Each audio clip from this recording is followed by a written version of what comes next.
Essa semana, a Diocese de Pesqueira suspendeu as atividades de padre, as atividades como padre, que é feita pelo padre Ayrton Freire, o criador da Fundação Terra, lá em Arco Verde. Essa suspensão se deu por causa de denúncias de estupro que foi feita por parte de uma mulher aqui do Recife, e é com ela e o marido dela que nós vamos conversar agora para entender o que foi que aconteceu de fato, quais são as denúncias que ela tem contra o padre Ayrton Freire. Então, nós estamos com Silvia Tavares de Souza Cunha e o Wellington Cunha, o marido dela. Silvia, que fez a denúncia do estupro lá na Fundação Terra. Eu agradeço a vocês por poderem parar um pouco do tempo de vocês e conversarem com a gente aqui do Diário de Pernambuco. Silvia, eu tomei o cuidado de ler comentários nas redes sociais, de conversar com pessoas sobre o caso, para entender, de fato, o que as pessoas estão comentando sobre o assunto. E a gente queria meio que essa entrevista ser um avanço no que você já deu de entrevistas anteriores. Uhum. Então, eu queria saber, a senhora disse que foi estuprada em agosto de 2022. E muita gente nos comentários das nossas postagens, nas redes sociais, comentam por que só agora o caso veio a público. Não é que veio a público agora, né? As pessoas estão totalmente equivocadas. Principalmente, eu debato muito isso na minha página do meu Instagram. Por quê? Isso aconteceu em agosto de 2022.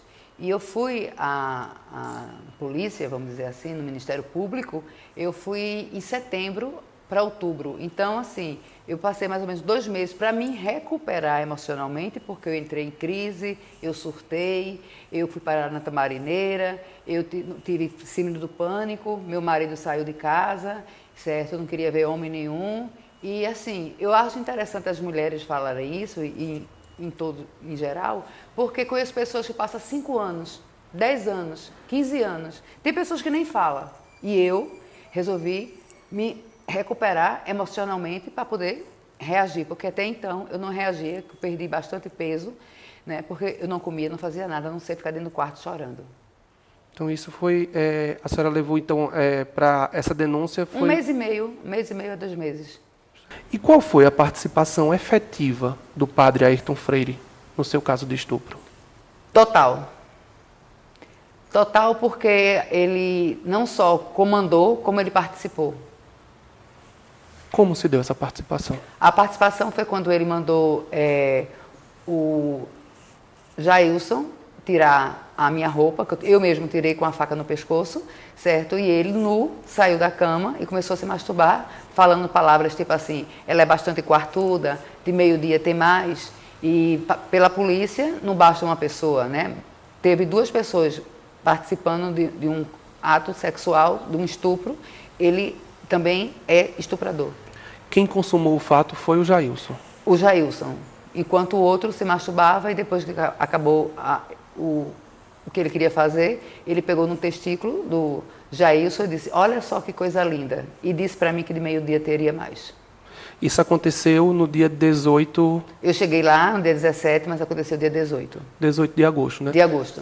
A senhora podia contar para a gente mais uma vez como foi? Dia 17 a senhora recebeu algumas mensagens lhe convidando para ir à casinha. Eu cheguei no dia 17, na fase mais ou menos assim de entre meio-dia e 1h da tarde.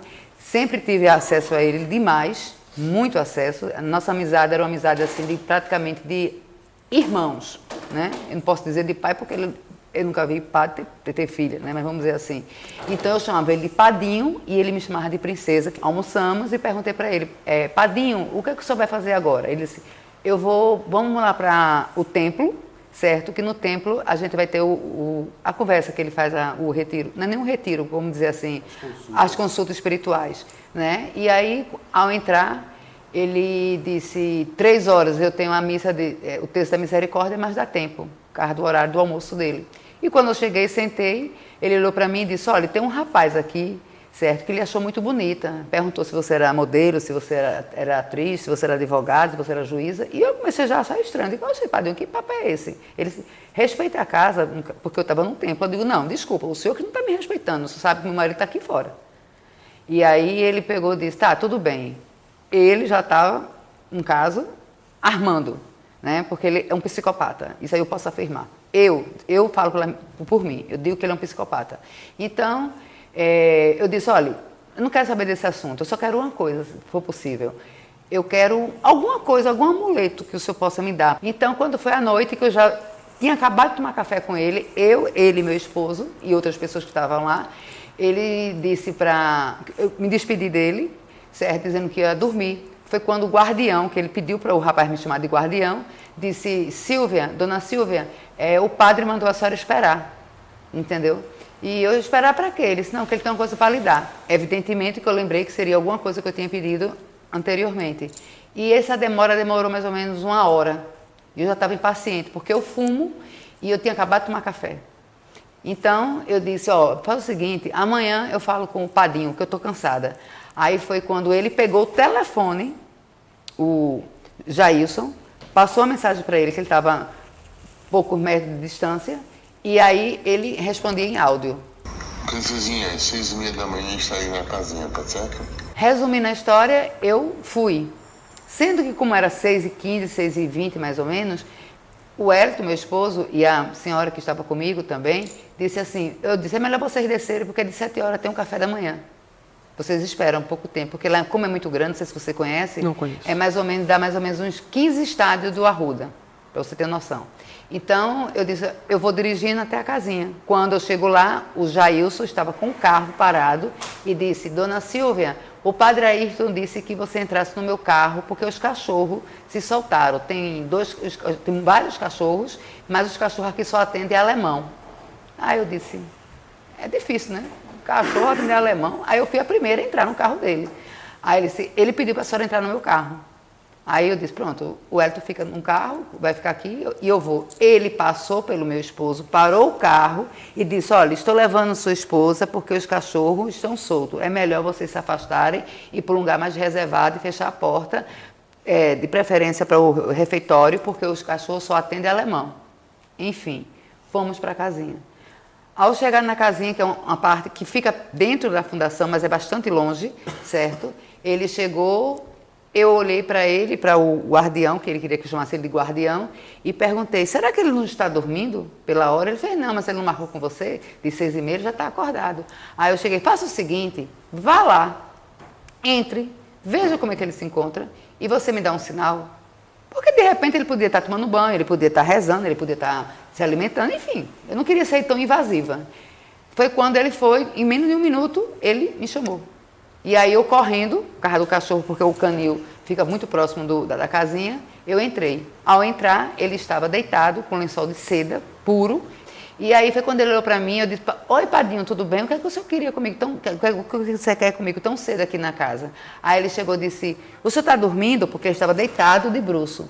Aí ele disse, não, minha princesa, eu estou acordado. Foi quando ele virou o rosto e perguntou, você sabe dar massagem? Eu disse, Padinho, eu sei dessas massagens normal, mas eu não sou especialista em massagem, não. Ele fez, o que você fizer já me ajuda. Porque eu passei a noite todinha pregando, estou cansado, que não sei o quê.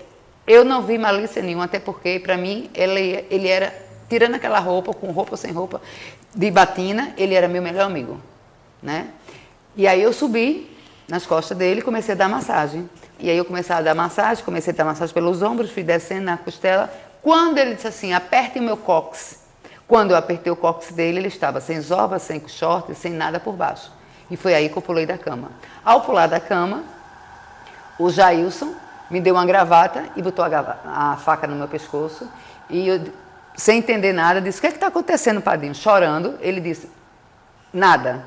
Ninguém vai morrer, vai depender de você. Porque em algumas entrevistas eu digo assim, não vai acontecer nada. Mas eu lembro muito bem que ele fala assim, se você cooperar, nada vai acontecer com você.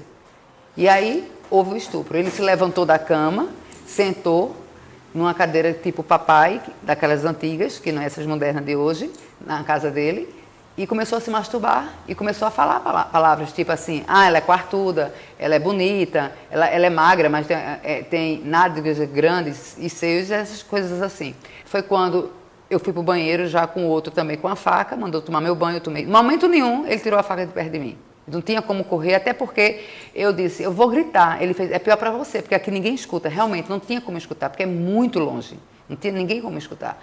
E aí foi quando aconteceu, e aí depois ele chegou, pegou no testículo, né, como já falei, e disse, olha que coisa bonita. E aí eu percebi que ele não era, no caso, ele era homossexual, entendeu? E aí meu mundo caiu, eu fiquei totalmente descontrolada e vem o questionamento, Luiz, das pessoas. Como é que uma mulher é estuprada e fica lá? Por que ela não falou para o marido e por que ela não foi embora no mesmo dia? Exatamente, seria o que eu ia lhe perguntar. Como foi que a senhora, após o estupro, ainda conseguiu ficar mais 3 dias lá em Arco Verde, permanecer esse tempo todo por lá? Pois é, porque é o seguinte, você sabe que estupro não existe plateia, não é verdade? Então, assim, eu chegando em Recife, se eu chegasse para o meu marido na hora que ele estava tomando café e dissesse, ó, aconteceu isso comigo, entendeu? Ele, na mesma hora, mataria, ia ser morto. E provavelmente eu morreria. Ia ser um assassinato em série, vamos dizer assim. Então, eu preferi ficar calada. Por quê? Porque eu queria colher provas, entendeu? Eu sou muito corajosa, tanto que eu, graças a Deus, tenho recebido bastante elogios pela minha coragem de botar a cara na televisão. Porque mulher nenhuma ainda botou, porque não sou eu só, tem outras vítimas. Então, eu fiquei lá para pegar provas. Foi quando eu cheguei depois do texto da misericórdia e já comecei a esculhambar com ele. Disse, aí, seu canalha, por que você fez isso comigo? Aí ele pagou de doido, ele disse, foi o que eu fiz. Essa palavra, foi o que eu fiz, é o que ele diz para todas, que ele faz, que ele pega. Que eu já falei com outras pessoas e esse termo é o que ele usa. O que foi que eu fiz? Aí eu digo, não pague de doido, não. Aquela mocinha calma, que tinha aquele amor por ele, eu era outra pessoa, já era agressiva. E aí eu disse, o que foi que eu fiz? Ele perguntou, o que foi que eu fiz? Eu disse, você sabe muito bem, porque tem num livro dele que ele tem uma história que de 9 horas dá um apagão na cabeça dele, ele não lembra de nada. Eu digo, não pague de doido não, porque a história foi de 6h30 da manhã.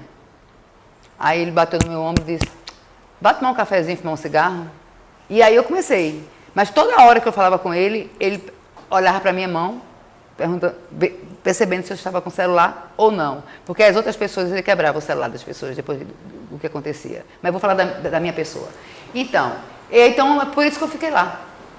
Entendeu? E no último dia, certo, eu queria muito ter gravado isso, mas não teve como gravar porque ele não permitia telefone por perto. Eu cheguei para ele, pagando de doido também, que se ele era doido, eu quis ser mais doida do que ele, porque um doido na porta vale mais com o outro também.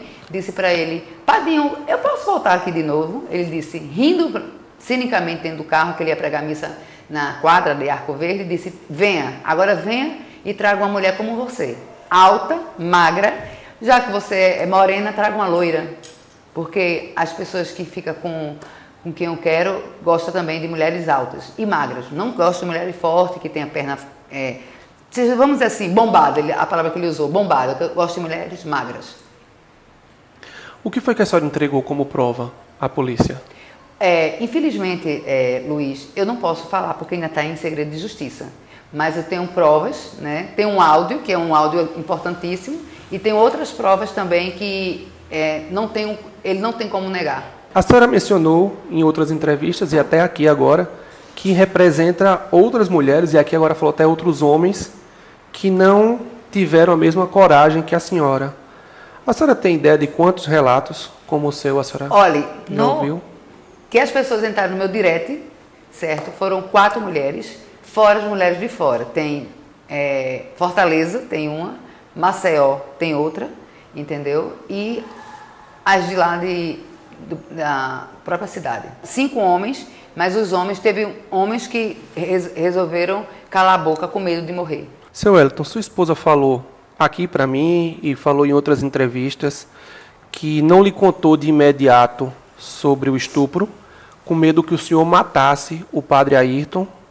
O senhor seria mesmo capaz de matá-lo? Com certeza. Na hora, se eu tivesse sabido da história, eu mataria. Eu não ia pensar 2 vezes, porque uma coisa dessa é uma coisa muito séria. E assim, a gente como homem é totalmente protetor da mulher que é vulnerável, né?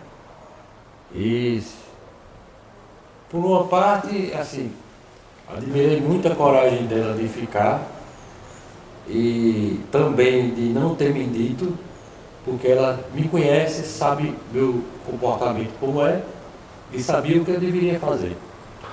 O seu Wellington, e como é que foi para o senhor receber essa notícia? Quando foi que ela lhe contou? Quanto tempo depois? Ela me contou no domingo, quando ela chegou em casa, ela começou a contar essa história. Para mim foi muito difícil, como está sendo até hoje. E assim, eu pensei ainda em fazer alguma coisa, mas aí depois eu disse, não, se ela tomou a decisão de não me falar na hora para que não fosse feito nada, então vamos para o lado da justiça. E espero que a justiça se faça justiça de verdade, entendeu? Eu quero os dois presos, quero o padre sem nada, ele perder tudo na vida dele, porque o que ele fez, não só com minha esposa, mas com todas as mulheres que ele tem feito, que a gente sabe da história, entendeu? E com crianças também, tem crianças no meio, além de homens, tem crianças, ele é um pedófilo também, entendeu? Então, eu quero que ele seja punido por tudo. E a senhora, como é que a senhora avalia o andamento dessas investigações? Eu só espero que as pessoas que pelo qual estão me esculhambando na rede social, peguem o texto e vá rezar pela a misericórdia dele, porque vão cair do cavalo, porque eu vou provar. E eu não vou desistir, enquanto eu não ver, certo? Ele atrás das grades. E as pessoas ainda me jogam pedra. Aí eu pergunto, né?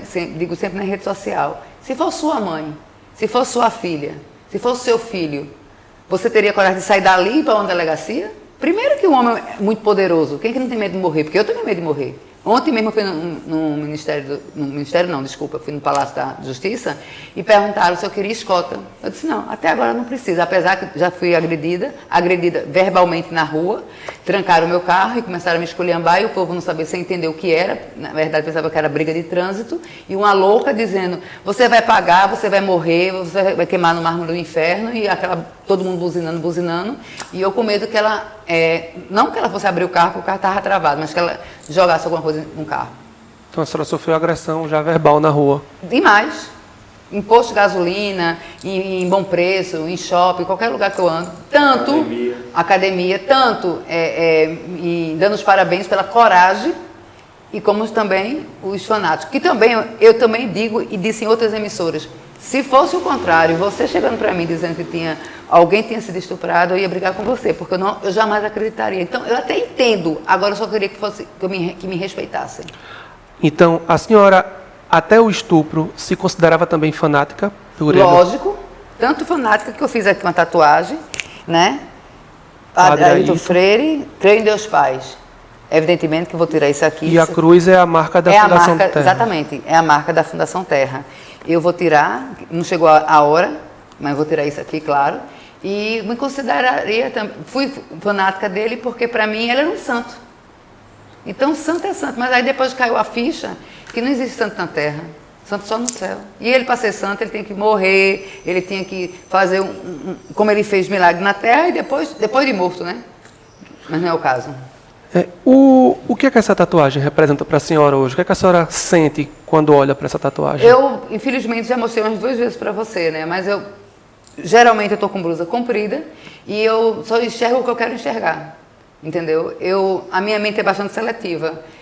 Isso aqui para mim é como se fosse uma rosa. Eu não olho para ela como o nome, como eu falei para você. Eu vejo como se fosse uma rosa, um pássaro, alguma coisa, porque eu não só tenho essa, eu tenho várias tatuagens. Entendi. E qual a sua relação agora com a Igreja Católica? Nenhuma. Eu tenho Deus dentro de mim, Nossa Senhora aqui, também tatuei Nossa Senhora, entendeu? Mas eu, em relação à Igreja Católica, só se for missa de 7º dia, eu chego 5 minutos para falar. Casamento, 15 minutos, não quero. Eu estou com trauma. Teve homem, teve batina, para mim, eu estou correndo. E daqui para frente, o que é que a senhora espera agora que o caso ganhou a esfera pública, não está mais só em segredo de justiça? O que é que a senhora espera que aconteça daqui para frente? Eu quero ele preso. Ele e o outro, os dois. Preso. Eu sei que no Brasil, aqui tem a tal pega 6 anos, aí responde 3, não sei o quê. Mas o fato de eu conseguir já, para mim é uma grande vitória, desmoralizar, ele não poder mais pregar, ele não poder mais fazer nada, eu agradeço muito a Deus por essa vitória. Que para mim seria quase impossível, porque eu tô me referindo, não estou me referindo a uma pessoa estranha, estou me referindo a um padre conhecidíssimo, né, mundialmente. Então, para mim, eu me considero vitoriosa. No inquérito policial, a senhora é a vítima, mas a senhora tem medo de se tornar culpada por um fim de um projeto tão grande que ajuda tantas pessoas? É como eu te falei, eu não me sinto culpada, não, porque eu tenho certeza que, como hoje mesmo já chegou uma carta, mandaram uma carta para o Papa a respeito do meu caso, Silvia Tavares de Souza Cunha, certo? Eu acredito que não vai deixar à tona, né? Que aquilo ali não vai se destruir, né? Aquele império, que outra pessoa vai. Então, não, eu não me sinto culpada, não, de jeito nenhum. Eu me sinto culpada vendo ele lá dentro, né? Fazendo o que ele faz com as pessoas e com outras pessoas que eu não posso citar, infelizmente. Gostaria muito de falar tudo o que eu sei, mas eu não posso. Dona Silvia, a gente percebe que há uma força muito grande na senhora em poder conseguir falar isso. Muitas mulheres já teriam desabado, chorado durante as entrevistas, e algumas pessoas comentam dessa sua frieza em contar todo esse caso. Como é que a senhora consegue tirar tanta força para comentar? Na verdade, eu resolvi ter essa coragem, por quê? Porque eu quero justiça, entendeu? Eu quero que tudo isso termine, entendeu? Eu quero fechar esse círculo da minha vida. E coragem, eu gostaria muito que as mulheres tivessem coragem. Eu sei que, como as pessoas dizem, ela não chora, porque ninguém sabe o que eu passei. Eu fiquei 20 e poucos dias em cima de uma cama, eu não me alimentava, eu não comia nada. Meu marido saiu de casa, porque eu não queria ele dentro de casa, não queria ver ninguém, homem nenhum, entendeu? Surtei, fui bater na Tamarineira, que não era meu lugar, fui para uma clínica, lógico, particular, certo? Levada por uma amiga minha para fazer tratamento. Então, a dor, quem sabe, sou eu. Eu posso estar aqui falando com você sem chorar, com lágrimas, mas meu coração pode estar sangrando. Muito obrigado a vocês por poderem expor esse momento que estão vivendo e que a justiça seja feita como deve ser feita. Muito obrigado. Eu que lhe agradeço pela oportunidade. Mais uma vez, muito obrigado. A assessoria de imprensa da Polícia Civil de Pernambuco disse que o caso segue sendo investigado em segredo de justiça e que, por isso, não pode mais passar detalhes sobre o caso. Já a assessoria de imprensa do padre Ayrton Freire passou uma nota para a gente em que diz que o sacerdote nega a prática de qualquer ato ilícito e reafirma sua inocência. O padre diz que não são verdadeiras as alegações dirigidas a ele e, abre aspas, que ele tem sido alvo de acusações infundadas e injustas e que já constituiu advogados para executar e exercer a sua defesa. Na nota, o padre também diz que o afastamento determinado pela Diocese de Pesqueira permitirá que as apurações transcorram com toda a tranquilidade necessária para que se apure a verdade sobre os fatos. A gente se encontra numa próxima entrevista aqui no YouTube e também nas redes sociais do Diário de Pernambuco.